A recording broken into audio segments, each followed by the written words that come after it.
What's going on, my good people, man? Just reading this morning, man, and I was reading through Psalms,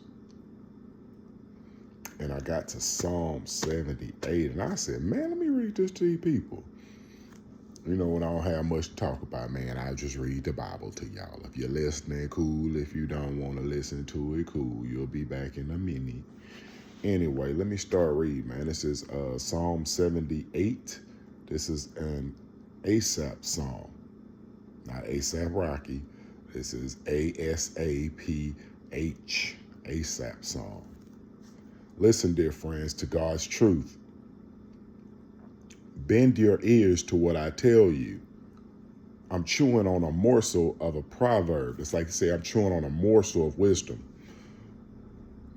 I'll let you in on the sweet old truths, stories we heard from our fathers, counsel we learned at our mother's knee. We're not keeping this to ourselves. We're passing it on to the next generation. God's fame and fortune, the marvelous things he has done. He planted a witness in Jacob, set a word firmly in Israel, then commanded our parents to teach it to their children, so the next generation would know, and all the generations to come. Know the truth and tell the stories, so the children can trust in God. Never forget the works of God, but keep his commands to the letter. Heaven forbid they should be like their parents, bullheaded and bad, a fickle and faithless bunch who never stayed true to God. The Ephraimites, armed to the teeth, ran off when the battle began. They were cowards to God's covenant, refused to walk by his word. They forgot what he had done, marvels he had done right before their eyes. He performed miracles in plain sight of their parents in Egypt, out on the fields of Zoan. He split the sea, and they walked right through it. He piled the waters to the left and the right.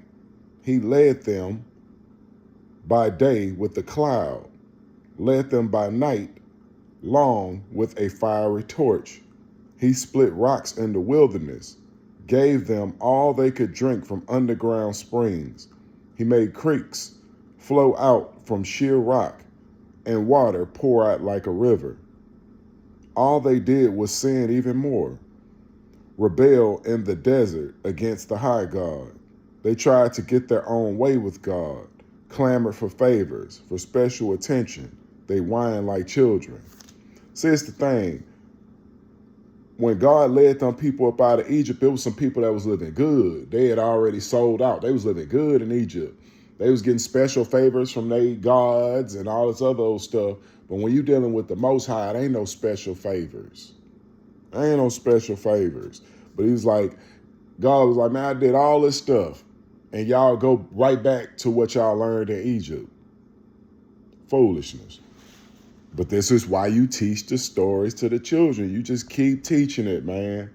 Keep teaching it time after time. Look at what your people done done. Look over there at them.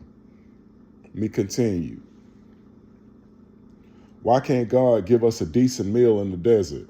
Sure, he struck the rock and the water flowed. Creeks cascaded from the rock. But how about some fresh baked bread? How about a nice cut of meat? Don't that sound like some people that was living high on the horse in Egypt? Look, this gonna be your people when the Exodus come. When the second Exodus come, this gonna be your people out in the wilderness. Ugh.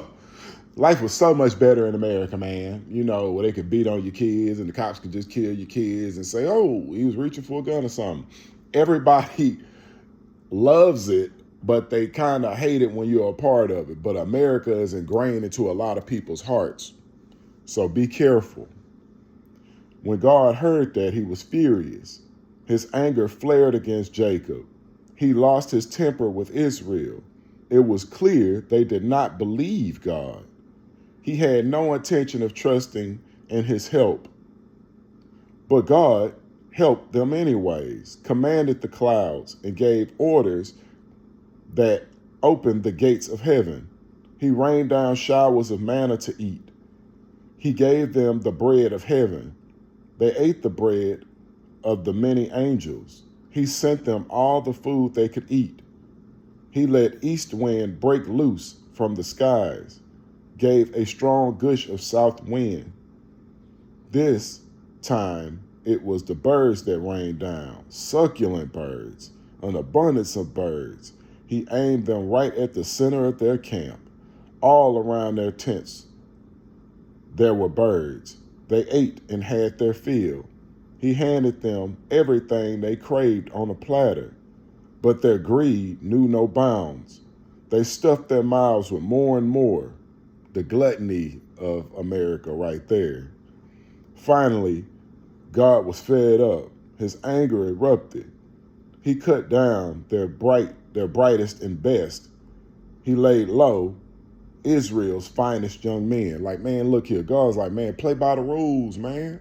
Play by the rules, and I'll play fair with you. But since you're not going to play fair, let me go ahead and I tell people it's a cause and effect for everything. You want to live this way, it comes with certain things. You want to live this way, it comes with certain things. If you want to serve Christ, it's going to cost you something. And can you believe it? They kept right on saying all of those wonders, and they still wouldn't believe. So their lives wasted away to nothing.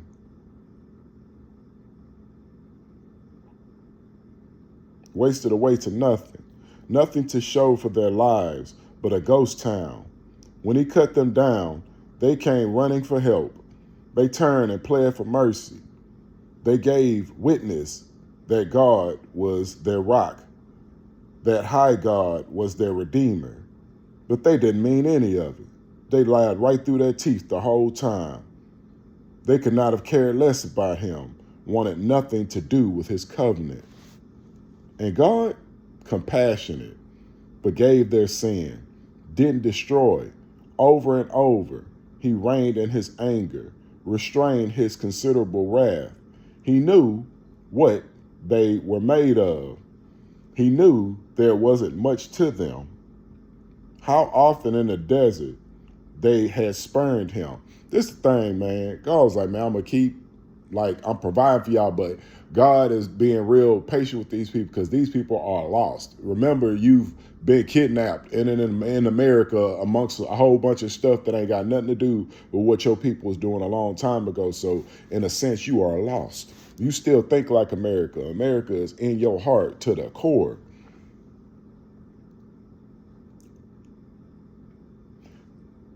Tried his patience in the wilderness for years. Time and time again, they pushed him to the limit, provoked Israel's holy God. How quickly they forgot what he'd done, forgot their day of rescue from the enemy. When he did miracles in Egypt, wonders on the plains of Zoan, he turned the river and its streams to blood, not a drop of water fit to drink. He sent flies which ate them alive and frogs which drove them crazy. He turned their harvest over to caterpillars, everything they had worked for to the locusts. He flattened their grapevines with hail.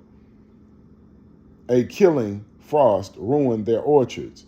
He pounded their cattle with hail, let thunderbolts loose on their herds.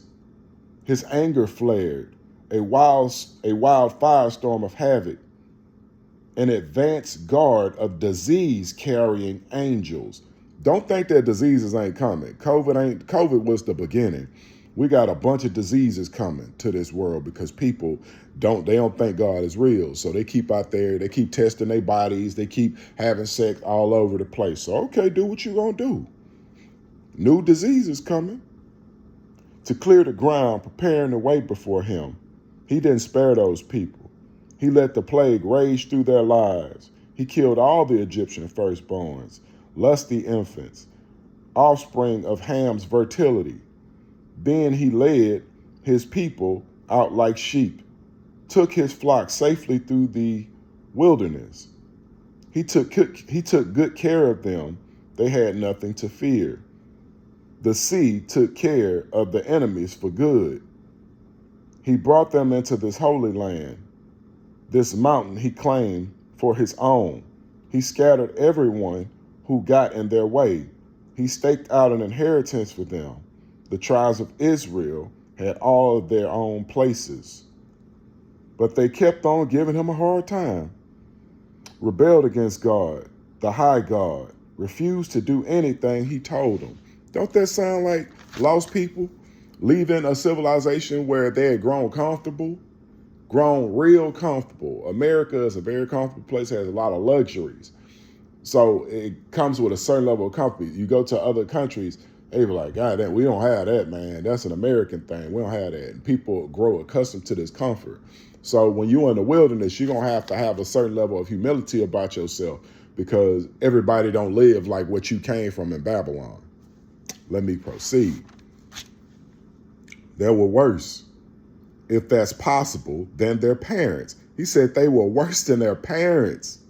Traitors, crooked as a corkscrew. Their pagan orgies provoked God's anger. Their obscene idolatries broke his heart. When God heard their carrying ons, he was furious. He posted a huge no over Israel. He walked off and left Shiloh empty, abandoned the shrine where he had met with Israel. He let his pride and joy go to the dogs, turned his back on the pride of his life. He turned them loose on the fields of battle, angry. He let them fend for themselves. Their young men went to war and never came back. Their young women waited in vain. Their priests were massacred. Their widows never shed a tear. Suddenly the Lord was up on his feet, like someone roused from the deep sleep. Shouting like a drunken warrior, he hit his enemies hard, sent them running. Yelping, not daring to look back, he disqualified Joseph as leader, told Ephraim he didn't have what it takes, and chose the tribe of Judah instead. Mount Zion, which he loves so much, he built his sanctuary there. Resplendent, solid, and lasting as the earth itself. Then he chose David, his servant, handpicked him from his work in the sheep pens. One day he was caring for the ewes and their lambs. The next day God had him sheep herding Jacob, his people Israel, his prized possession. His good heart made him a good shepherd. He guided the people wisely and well. That is Psalms 78 in the Message Bible. So let me tell you, I did this thing, man. It was called A Father's House. I did this a long time ago. And I know a lot of people didn't grow up with the father in the home. My father was in the home with me and my sister for the first 7 years of our life. And then, my mom and dad got divorced. But my dad was always close. So I kind of learned the rules of how a father's house operates. So the father is the authoritarian of the house. Everybody's going to be mad at dad because dad is the rule setter. If there ain't no rules for the house, people run rampant. People do whatever they want to do. I used to throw house parties, and when I threw house parties, I would always have rules. People are like, why you got rules? Because if I don't have no rules, then people come in and do whatever the hell they want to do. So in your father's house, let's just say you're in your father's house and you're a child in your father's house. And your father's like, hey, man, I need this, and this. This is how my house operates. I want it to run like this because this is your father's house, not your house. You're a child in your father's house. You don't know anything. But the child, for us to have children grow up and they start smelling themselves. And they like, I don't give a damn if this your house. I've been living here too. This is my house too. And they start talking crazy to their father. They start running out. And they start doing things they want to do. I don't have to listen to you. I live here too. And so the father say, well, if you, and this is like years and years and years of disrespect in the father's house. The father was like, okay, Well, I'm going to let you go outside. I've been telling you about these people outside, but now I'm going to release you to these people that you love so much. You want to worship their gods. You want to do what they're doing. You want to do their dance. Go ahead. I'm going to release you to them and show you that these people really don't love you. I love you. These people do not love you. They cannot restore you. I can. But the people, just like in this passage, kept on sinning. They do not believe in their father, because if you've not seen a father in your physical home, there's no way to understand what the father looks like outside. And if you don't have any spiritual fathers, it's hard to look to a spiritual father that you cannot see. Sometimes you can feel him. He might be making things happen for you, or that God might be making things happen for you, but you can't see God because of all the foolishness, all the rebellion. Hey, man, I'm a stepfather. I get rebellion in its many forms. My children, when I came into my household with my wife, my 3 children rebelled against me. They rebelled because they wanted their father back in the home, but they didn't know why I was there. They didn't know that they needed new leadership. They needed sound leadership. They didn't know this, but they still rebelled against the leadership I was trying to give them. Sometimes they still rebel. Man, I remember my daughter, man, the true rebellion, because all Pisces people are really rebellion. So she broke a glass in the kitchen. I'm like, okay, well, you didn't clean up all the glass. It'd be great if you go ahead and finish the job that you started when you broke the glass. So she, the new age woman stuff. You got to shake your head and be mad that you got to clean up. In the next 2 minutes of her not wanting to clean up the glass, she got some glass stuck in her feet. This is instant karma. You don't want to listen in your dad's house? Well, this is what happens. But now that she is in dire need of my services, it's like, oh my God, what are we going to do? What are we going to do? Shit, we ain't going to do nothing. We ain't going to do nothing. You had it all figured out 2 minutes ago. Now you don't know nothing. Now you need your father to figure out how to stop your foot from bleeding because you don't listen. And I sat there and looked at her. I said, well, go and limp up in there and get all your stuff that you need, and I'll help you out. Go get the first aid kit.